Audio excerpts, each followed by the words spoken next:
اور اگر آپ یہ کہیں گے کہ سیف اللہ وہ تھا تو پھر میں اگلا سوال کروں گا، یہ کون سی اللہ کی تلوار تھی جو پہلے کافروں کے ہاتھ میں رہی؟ پھر مسلمانوں، اب یہ اموی ہے، ولید کو بنا دیا گیا ہے، خالد ولید بن عتبہ کے بیٹے خالد کو بنا دیا گیا ہے chief of the army staff دوسری حکومت میں۔ جب تیسری حکومت آئی پھر آئی امویوں کی گئی، کیونکہ تیسرے جو خلیفہ تھے عثمان بن عفان بن حضرت بن امیہ، یہ تو تھے ہی اموی۔ تیسری خلافت کا دور آیا، انہوں نے بصرے میں بھی اموی، مصر میں بھی اموی، کوفے میں بھی اموی، سارا امویوں کا جال ہو گیا۔ جب تیسرے خلیفہ کا قتل ہو گیا، یہاں تک گفتگو میری رک گئی تھی، کل میں اسی گفتگو کو لے کے آگے بڑھنا چاہتا تھا، پھر بات اب مولا امام حسن حسین بادشاہ کے اختیار میں چلی گئی۔ اب یہاں سے مولا علی کا ایک دور شروع ہو گیا۔ شیعوں کربلا سے کربلا کو سمجھ کے چلو کہ تمہارے مولا نے کس دور میں کیسے کیسے فتنوں کے دور میں کیسے زندگی گزاری۔ مولا امیر المومنین نے اپنا پایا ہے تخت حکومت جو ہے، تخت خلافت، اسے کوفے رکھ دیا۔ کوفہ اس دور میں اکثریت تھی۔ مولا امیر المومنین نے کوفہ سے بھاری تعداد لے کے پہلی جنگ لڑی جمل، دوسری جنگ لڑی صفین۔ جمل بالآخر نتیجے پہ پہنچی، صفین نتیجے پہ نہیں پہنچ سکی، این آخری بالکل مرحلے میں جنگ داخل ہو چکی تھی، اور اشعث بن قیس ایک ملعون جسے عمر بن عاص نے جنگ کے دوران آ کے 10 لاکھ دینار کا لالچ دیا، 5 لاکھ دینار موقع پہ دیے، 5 لاکھ دینار کہا کہ اگر تو علی کے لشکر میں سے اپنا 2000 بندہ ہٹا دے تو 5 لاکھ دینار تجھے ہاتھ میں شام بعد میں دے گا اور تجھے اعلیٰ عہدہ بھی دے دے گا۔ یہ اشعث بن قیس ملعون نے این جیتی ہوئی جنگ کے دوران عمر بن عاص سے کہا کہ تو قرآن نیزوں پہ اٹھا لینا اور میں ادھر سے 2000 بندہ لے کے نعرہ بلند کر دوں گا کہ ہم معاویہ سے جنگ کرنے آئے تھے، قرآن سے جنگ نہیں کرنے آئے تھے، اب ادھر سے قرآن آ گیا ہے لہٰذا ہم علی کے ساتھ ہیں۔ بالکل این جنگ نتیجے پہنچ چکی تھی، اور ادھر کیسے کردار کہ جنہوں نے لالچ میں آ کے علی چھوڑ دیا۔ پہلا کردار کہ صرف 10 لاکھ دینار اور علی جیسا امام چھوڑ دیا، ادھر دوسرا کردار مال کی اشتر معاویہ کے خیمے کے اندر پہنچ گیا تھا اور یوں زمین پہ گرا کے تلوار کو مالک نے نکالا ہوا تھا۔ مالک کی زلفیں مالک کے کاندھوں پہ تھی، مالک کی آنکھوں میں مدر سے امویوں کے ساتھ انتقام لینے والا جذبہ آیا۔ ادھر مالک کی تلوار اس کی شہرت کے قریب آئی، یا کسی نے کان میں کہا علی کہتے ہیں جنگ بند کر دو، علی کہتے ہیں جنگ بند کر دو۔ مالک کے حسن نے وہیں سے تلوار واپس یہاں پہ رکھی۔ ساری زندگی لوگ پوچھتے رہے مالک بڑا اچھا موقع تھا، تجھے قتل کر دینا چاہیے تھا، اسے کیسے قتل کر دیتا؟ میں نے کلمہ اس کا نہیں، علی کا بات۔ جہاد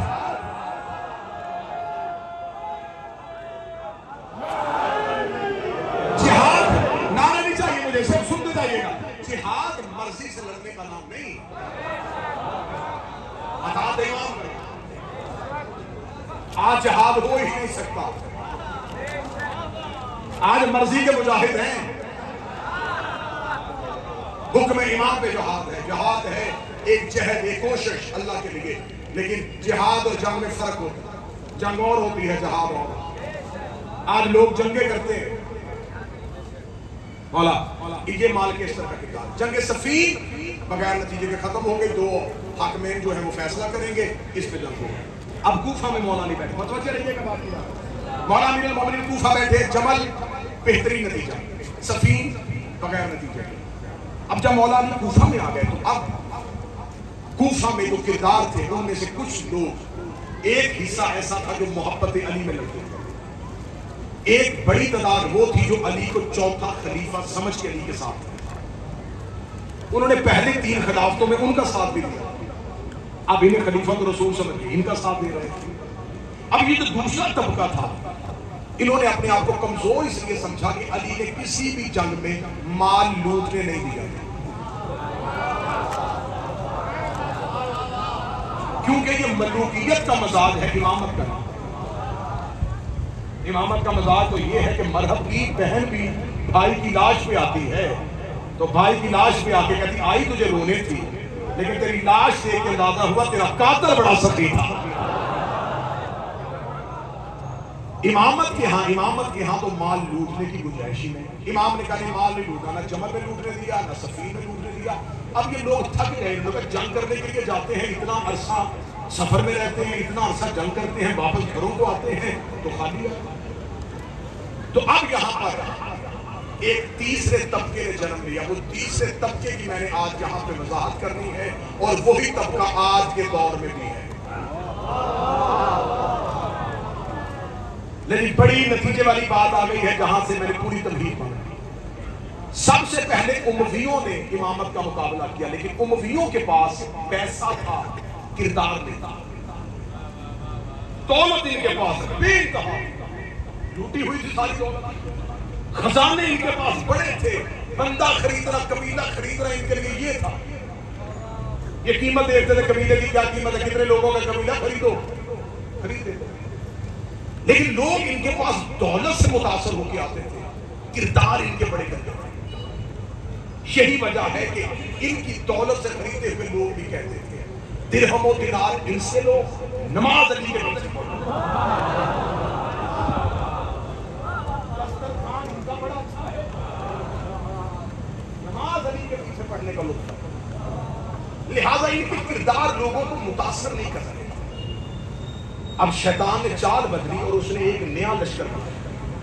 اس لشکر کو اسلام کی ہسٹری میں کہا گیا ہے خوارج۔ خوارج کیا ہے؟ میں نے پہلے کہا تھا کہ تاریخ سننا، ان کے ماتھے پہ سجدے کے نشان تھے، ان کی لمبی لمبی داڑھی، ہاں جاؤ خوارج آگے، اس کی پوری ہسٹری آپ شیعہ نہیں ہے کسی بھی ہسٹری، اتنے عبادت گزار، اتنے عبادت گزار، راتوں کو جاگنا، دن کو روزے کی حالت میں رہنا، ہر وقت ان کے ہاتھوں پہ تسبیح، ان کا زہد، ان کی عبادت سے لوگ ڈرتے تھے، بڑے عبادت گزار ہیں۔ یہ گروہ علی کے مقابلے پہ ڈوبا۔ انہوں نے کہا دیکھو نہ ہم معاویہ کے ساتھ ہیں، نہ علی کے ساتھ ہیں، وہ بھی اقتدار کے لیے لڑ رہا ہے، یہ بھی اقتدار کے لیے لڑ رہا ہے، ہمیں تو دین الہی پہ عمل کرنا ہے، رسول ہمیں تو شریعت دے گئے، ہم صرف عبادت کریں گے، ہمیں دونوں میں سے کسی کا ساتھ دینے کی ضرورت نہیں۔ ان کی مذمت پہ مولا علی نے کوفے میں ان پہ لعنت کے خطبے پڑھے۔ اب پڑھ دو جملہ، ہضم کرو گے؟ یہ پہلے وہ لوگ تھے جو علی کے مقابلے پہ سجدے لے کے آئے تھے۔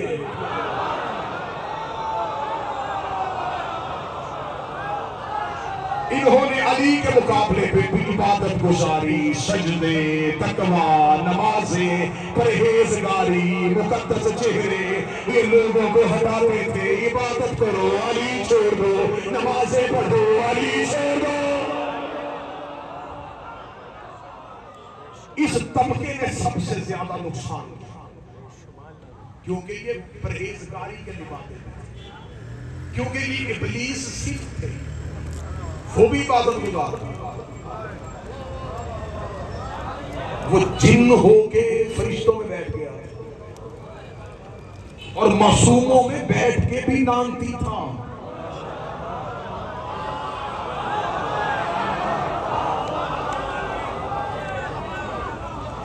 تقویٰ، پرہیزگاری، سجدے کا نشان، زہد، یہ شرط نہیں ہے، شرط ہے محبت علی۔ ایک صحابی نے رسول کے پاس آ کے کہا یا علی نیکیاں بھی کروا دے اور برائیاں بھی کروا دے۔ اس نے کہا تھا رسول لمبی فہرست لکھائیں گے کہ نماز نیکی ہے، جھوٹ گناہ ہے، روزہ نیکی ہے، چوری گناہ ہے، زکوٰۃ نیکی ہے، شراب پینا گناہ ہے۔ رسالت امام نے کہا کیا لکھنا چاہتا ہے؟ اس نے کہا نیکیاں لکھنے آیا ہوں اور گناہ لکھنے آیا ہوں۔ رسول نے چلتے چلتے کہا حب علی سے بڑی نیکی کوئی نہیں ہے، بغض علی سے بڑا گناہ کوئی نہیں ہے۔ حب علی سے بڑی نیکی کوئی نہیں ہے، بغض علی سے بڑا۔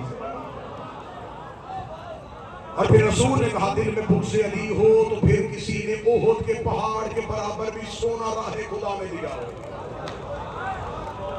70 حج پیدل میں محمد کے ساتھ کیے ہو، صفا و مروہ کے درمیان صحیح کرتا ہوا غربت کی حالت میں مارا جائے اور کھل کے لڑانا ہو علی سے، نہیں، ایک رائی کے دانے کے برابر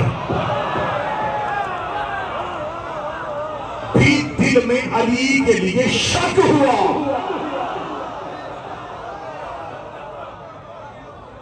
جہنم میں منہ کے بل گرا۔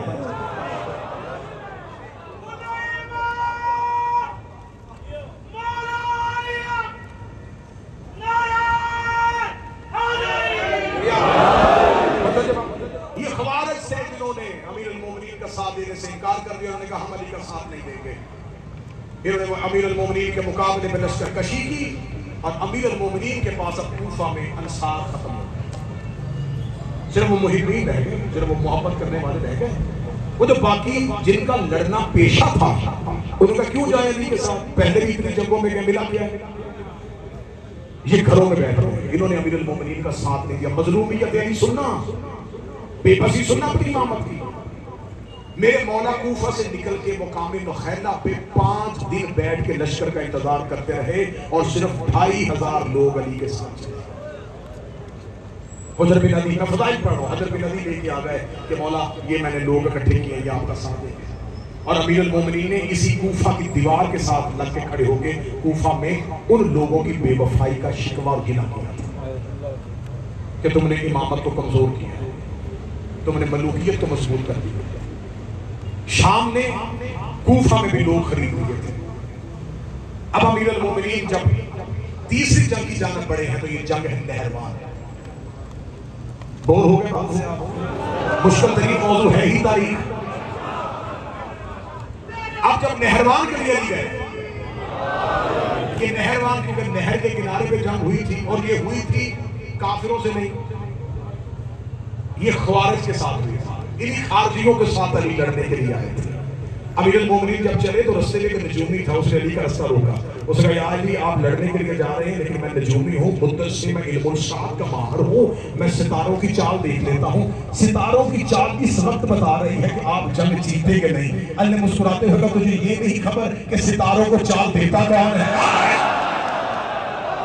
بولو جو علی کے موقع بیٹھے, تمہیں یہ خبر نہیں ہے کہ ستارہ کس کے دروازے پہ آ کے گرتا ہے؟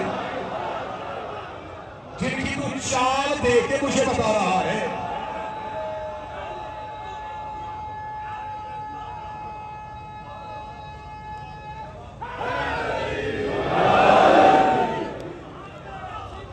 تجھے نہیں پتا کہ ستارہ کس کے دروازے پہ آ کے گرتا ہے اور کس کی قسمیں ستارے کی اللہ نے قرآن میں دی. اب یہ نجومی کیوں آیا تھا, اس کی بھی ایک راز تھا. یہ جو مولا کے لشکر میں آ رہے تھے نا علی کے ساتھ مل کے لڑنے کے لیے, ادھر نجومی نے ان کے دلوں میں شک پیدا کیا. انہوں نے فوراً کہا یا علی اس نے ہمیشہ ٹھیک کہا ہے. اب ذرا چھانٹی دیکھنا, امامت کا چھان دیکھنا کہ ساتھ آ رہے ہیں, اور امام نے ان کی بھی چھانٹی کی. امام نے کہا کیا دے, انہوں نے کہا کون نجومی, جب بھی ہم نے دیکھا یہ بالکل ٹھیک کہتا ہے. اب کچھ لوگ شک میں مبتلا ہو گئے. علی کے ساتھ ہے, یہ ہیں عملی تصویریں, بندے ہوتے علی کے ساتھ ہی ہیں.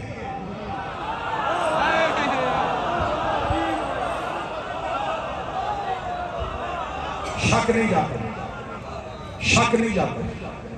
گھر سے نکلے امام کے ساتھ لڑنے کے لیے اور شک نجومی کے کہنے.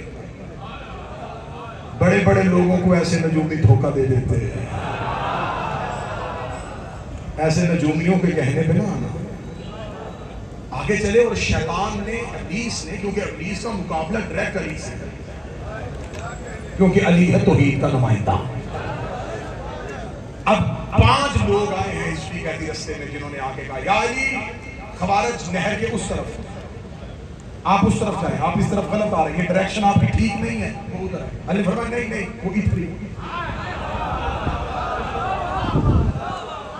اب اسی میں تاریخ کہتی ہے کہ نوجوان ہے جو مولا علی کے لشکر میں, اور اس نے کہا کہ میں نے جب 5 لوگوں کی گواہیاں سنی اور علی نے 5 کی گواہیاں مسرد کی تو اس نے کہا اگر نہر میں جس طرح 5 لوگوں نے کہا اگر لشکر اوپر ہوا نا تو میں معاذ اللہ علی کو قتل کروں. یعنی کہ عقیدے اتنے کمزور ہو چکے تھے, اتنے کمزور عقیدے ہو چکے تھے کہ علی کو ہوتے ہوئے علی کو ماننے کے لیے تیار نہیں. پھر اس نے جب نہر کے اسی طرح لشکر کو دیکھا تو پھر اس نے مولا علی کے قدموں میں گر کے مولا سے معافی مانگی اور اس کا تاریخ میں کردار لکھ دیا گیا کہ اس نے دل میں شک کیا. اب جب مولا امیر المومنین کے نہر کے اسی طرح لشکر تھا جہاں علی کہہ رہے تھے, پھر جب علی نے دیکھا نا کہ میرے لشکر میں لوگوں کے دلوں میں نجومیوں کی باتیں اور ان 5 لوگوں کی باتیں آ گئی, یہاں تاریخ کہتی ہے علی نے فرمایا مطمئن ہو جاؤ, ان کے لشکر میں 12,000 لوگ ہیں, صرف 9 بچیں گے.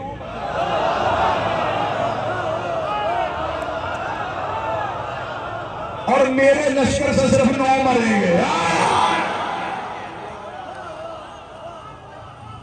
میں نے کربلا میں بیٹھ کے جملہ کہا اور تم نے صرف واہ واہ کہہ دیا کہ شاید علی غیب جانتا تھا اور علی نے اس لیے کہہ دیا امام درس کا 9 بجے گے. علی نے کیا کہا ادھر بچیں گے ادھر مریں گے. بچنا زندگی ہے مرنا موت ہے. علی نے لشکر کو بتا دیا زندگی پہ بھی میں قادر ہوں موت پہ بھی میں قادر. زندہ بھی بچیں گے تو علی کے حکم پہ مریں گے بھی تو علی کے حکم پہ. ان کے لشکر میں 9 بچیں گے میرے لشکر میں 9 مریں گے. بڑی خوشان کی رن ہوئی اور علی نے نہروان خوارج سے مقابلے پہ خود تلوار دی. دیکھو جوانی کا لڑنا اور ہوتا ہے. اب علی وہ بدر والا جوان نہیں ہے, وہ احد والا شباب نہیں ہے. اب میرے شہنشاہ کی داڑھی سفید ہو چکی ہے. اب بیٹے علی کے قد کے برابر آ گئے ہیں. لیکن نہروان میں علی نے بیٹوں کو کہا آج مجھ علی کو لڑنے دو. انہوں نے کہا بابا جمل میں بھی ہم چلے گئے تھے, سفین میں بھی ہم چلے گئے تھے. بابا آپ بیٹوں کے شباب کو دیکھیں, آپ کے کئی علی بیٹے ہیں, اتنے بیٹوں کے ہوتے ہوئے آپ لڑیں گے. علی کا جملہ آج بھی تاریخ کے ماتھے میں جھومر بن کے چمک رہا ہے. علی نے فرمایا وہاں منافقوں سے جنگ تھی, نفاق سے جنگ تھی, کفر سے جنگ تھی. میں نے تمہیں بھیج دیا ان سے مجھے لڑنے دو کیونکہ انہوں نے علی ولی اللہ کا انکار کیا. انہوں نے علی کو کمزور سمجھا ہے, انہوں نے علی کے اقتدار کو کمزور سمجھا. صرف 9 بجے, صرف علی کے کہنے پہ 9 بجے اور وہ 9 جنگ سے بھاگے. اور امیر المومنین کا جملہ میں کربلا میں بیٹھ کے کہتا تھا. علی نے فرمایا ان میں سے 2 عراق جائیں گے, 2 عمان جائیں گے, 2 شام جائیں گے اور 3 یمن جائیں گے. علی نے یہ بھی بتا دیا یہ کہاں کہاں جانے والے ہیں. ایک صحابی نے بڑھ کے کہا یا علی پھر انہیں ختم کون کرے گا. علی فرمایا نہیں یہ انڈے دیں گے, ان کے بچے ہوں گے, پھر ان کی نسلیں بڑھیں گی. اتنی تیزی سے بڑھیں گی, اتنی تیزی سے بڑھیں گی. یہ 9 جو میں نے چھوڑے ہیں نا اب یہ قیامت تک میری ولایت کو تسلیم نہیں کریں گے. میں نے جملہ پڑھا اور تم نے سر کے اوپر سے گزار دیا. پاکستان سے آئے ہو, ہندوستان سے آئے ہو, یو کے سے آئے ہو, امریکہ سے آئے ہو, جہاں کوئی تمہیں کہے نا کہ میں علی کا انکار کرتا ہوں سمجھ لینا خوارج کا بیٹا علی کی تلوار کے نیچے سے نکلا ہوا ہے, علی کی تلوار کے نیچے سے نکل کے آیا ہے. آج بھی علی کا دشمن خوارج کی نسل میں سے ہے.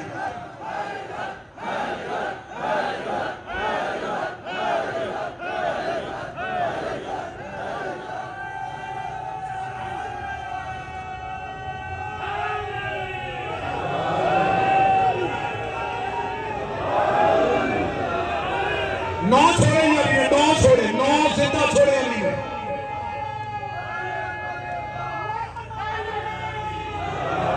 9 زندہ چھوڑے علی نے اور 9 زندہ چھوڑتے علی نے بتا دیا یہ علی کو نہیں مانیں گے. نشانیاں یہ ہیں نمازیں پوری پڑھیں گے, سجدے بڑے کریں گے, تقوی اختیار کریں گے, لیکن یہ علی کو نہیں مانیں گے. یہ خوارج سے امیر المومنین اب یہاں سے اب امیر المومنین یہاں سے پلٹنا نہیں چاہتے. امیر المومنین اپنے لشکر سے کہا یہاں سے شام چلتے ہیں, شام حملہ کرتے ہیں. لشکر یہیں سے واپس پلٹ گیا اور امیر المومنین سے کہا کہ ہم آگے بڑھنے کے لیے تیار ہیں. امیر المومنین واپس کوفہ آ جاتے ہیں اور کوفہ میں امیر المومنین کے پاس ناصرین کی کمی ہونے کی وجہ سے 1.5 سال بعد تو نہروان کی جنگ کے بعد معاویہ نے حملہ کر دیا مصر پہ. مصر میں محمد بن ابی بکر کو مولا علی نے گورنر بنایا تھا.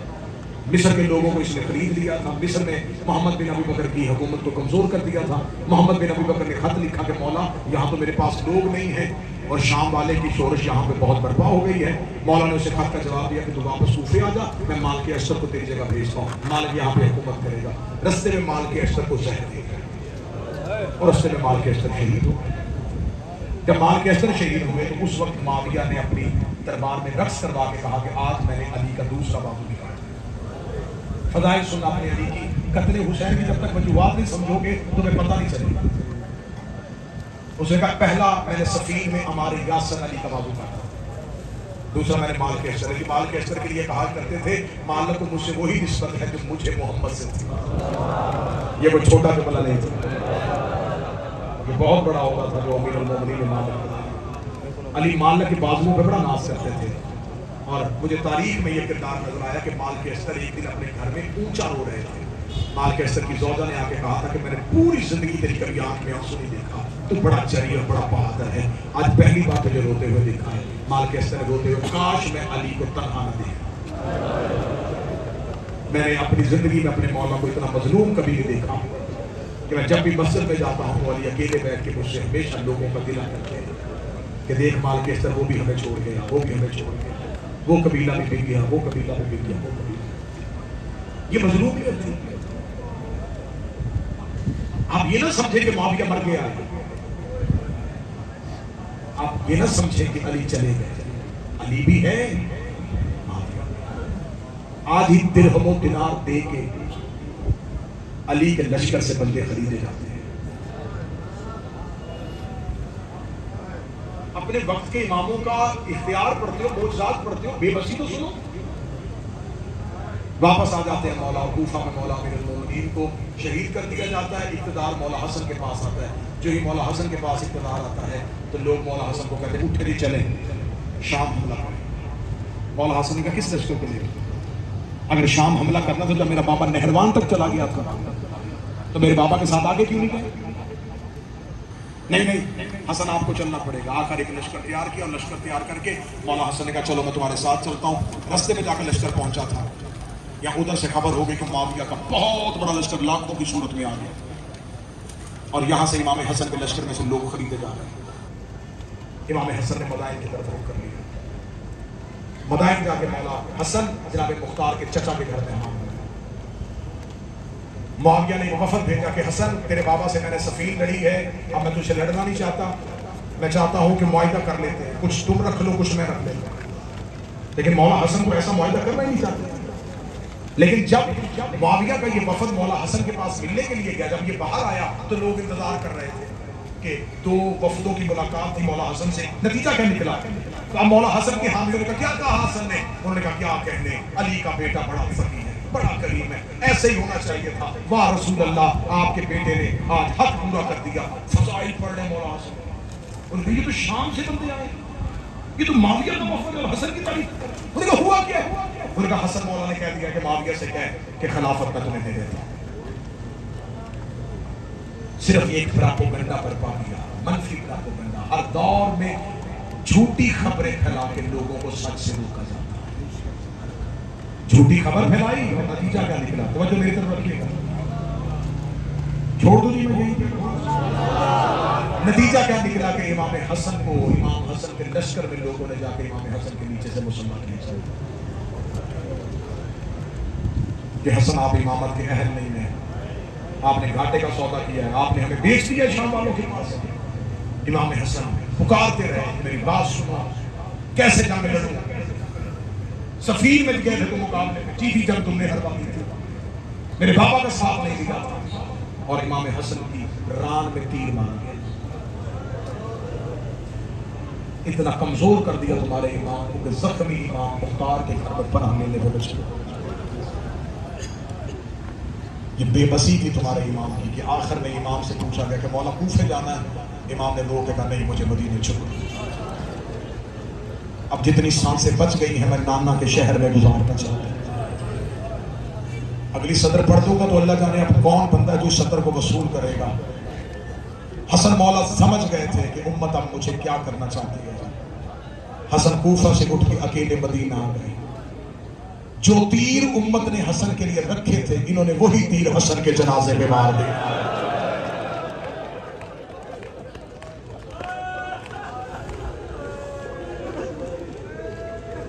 یہ کائنات کا پہلا جنازہ تھا جو گھر سے نکل کے واپس زخمی گھر آیا تھا.